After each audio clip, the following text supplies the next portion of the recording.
All right, guys, what's going on? Welcome in. So Daniel Jeremiah, the NFL Network, just released his second mock draft of the offseason, his mock draft 2.0. Let's take a look at this thing and break it down. So with the first overall pick here, he has the Bears going with Caleb Williams. No surprise here. It seems like at this point in time, all signs are pointing in this direction. Chicago, with their new offensive coordinator coming in and Shane Waldron, they're resetting the financial clock at the quarterback spot. They could potentially move Justin Fields, acquire a pick. This is the path that just seems most likely at this point in time. Okay, at spot number 2, he has the Washington Commanders going with Drake May, quarterback from North Carolina. I love this fit, right? So first off, you look at Washington right now, I think it's a really underrated landing spot. This is a football team with Dan Quinn coming in, taking over the defense. You have Cliff Kingsbury coming in, taking over the offense. They already have some established pieces, Daron Payne, Jonathan Allen, Jahan Dotson, Terry McLaurin. I think if you're a quarterback coming in, to have two great receivers to throw to right off the bat in your rookie season, that is a humongous plus. Keep in mind, they have multiple second-round picks and multiple third-round picks, $70+ million in cap space. So you're looking at the weaknesses of this football team, yet they can really knock this thing out of the park, address offensive line in free agency and the draft. I mean, man, Washington is a sweet... I think Washington is...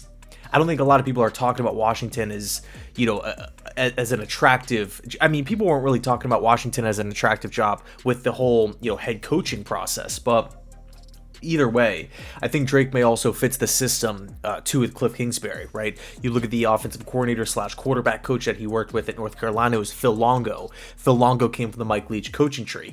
He was in an air raid system. Cliff Kingsbury, same deal. Mike, he's from the Leach tree as well. So I think at the end of the day, aside from all that stuff, May has athleticism, he has deep ball accuracy, he has size, and I think he does have that playmaking ability where if the play breaks down, he can make something out of nothing. So I really like this pick. Okay, so next up, he has the New England Patriots going with Marvin Harrison Jr., wide receiver from Ohio State. Now, funny enough, this was actually one of the picks I was thinking about making in my first mock draft. I think the New England Patriots, they could go down this route because the team has no explosiveness on the offensive side of the football. There's just a real lack of explosion, real lack of pop. You look at the wide receiver depth chart, it's just nobody really jumps off the page. Nobody really strikes fear in defensive coordinators. Nobody's really going to take pressure off of a quarterback. You look at the tackle position as well, right? Mike Onwenu, right tackle, set to the open market. Trent Brown, set to the open market. So rookie defensive head coach in Gerard Mayo, is it the best situation for a rookie quarterback to jump in and play right away with not that much help at wide receiver, not that much help at tackle, and a rookie defensive head coach in a really good division with a lot of good defenses? I don't know. I think it's a questionable, it's up for debate. But a route that New England could go down is maybe sign a veteran quarterback, draft one up at the top of the draft, so that way he doesn't have to play right away so early. But in this case, I could very well see the Patriots saying, you know what, we haven't had a dynamic wide receiver in a really, really long time. Let's go out and draft the best draft prospect, since I want to say Jamar Chase. Okay, at spot number 4, he is the Arizona Cardinals going with Malik Neighbors, wide receiver from LSU.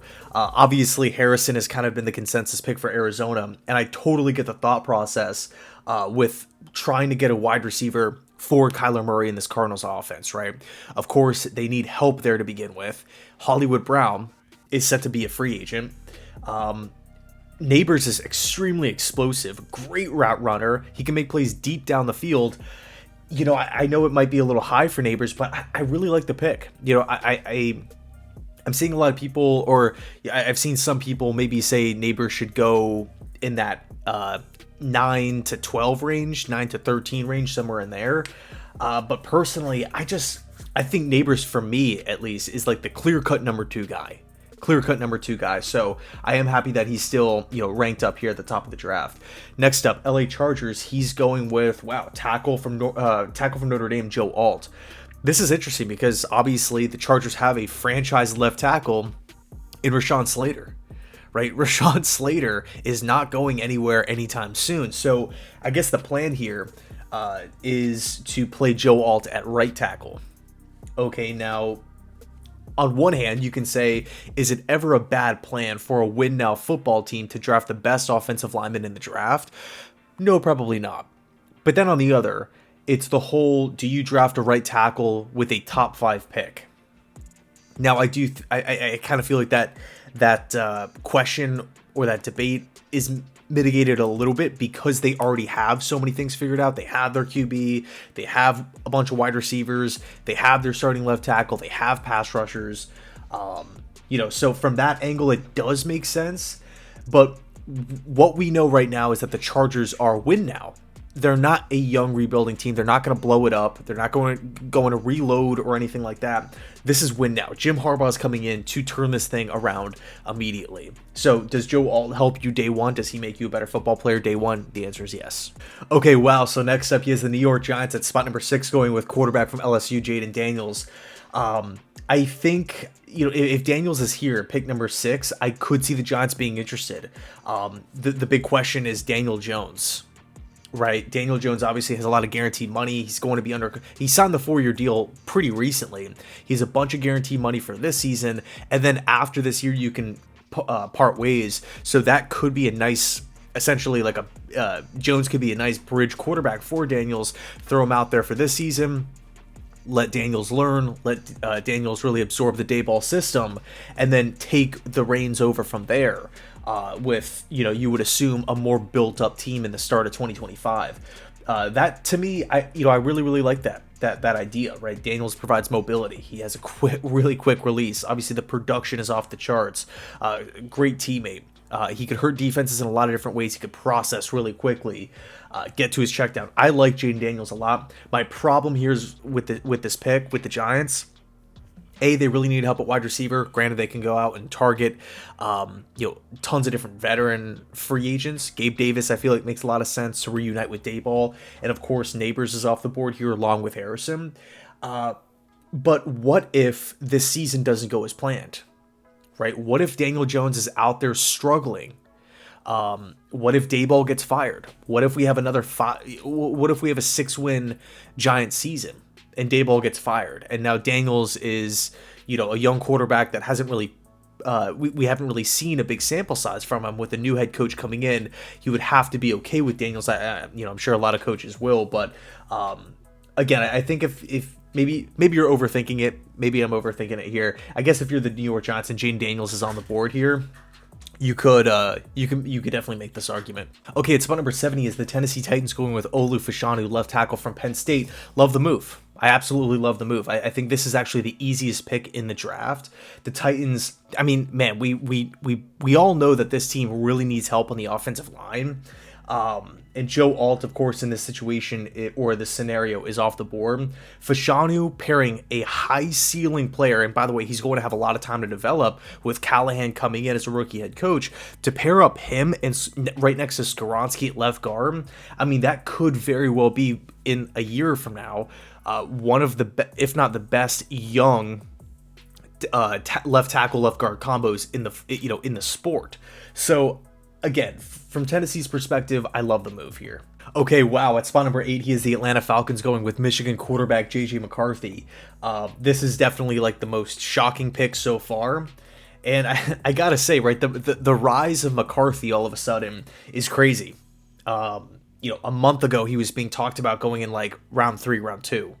And now, mid to late February, he's being talked about by one of like the top draft, insiders in the business, going with the 8th overall pick here. It kind of seemed like around those Jim Harbaugh comments, everybody started really like talking about McCarthy a lot more. But the one thing that we do know about McCarthy is that he's a leader, he's a winner, he can really manage a game. Right, and that's not some sort of like negative comment. It's you look at how Michigan played. They ran the football a lot. There was a real big emphasis on offensive line play, on running, again, establishing the running game, working off play action. McCarthy is a very, very good athlete. He does have arm strength, but I do find the rise really strange because to me, like, McCarthy has risen so quickly.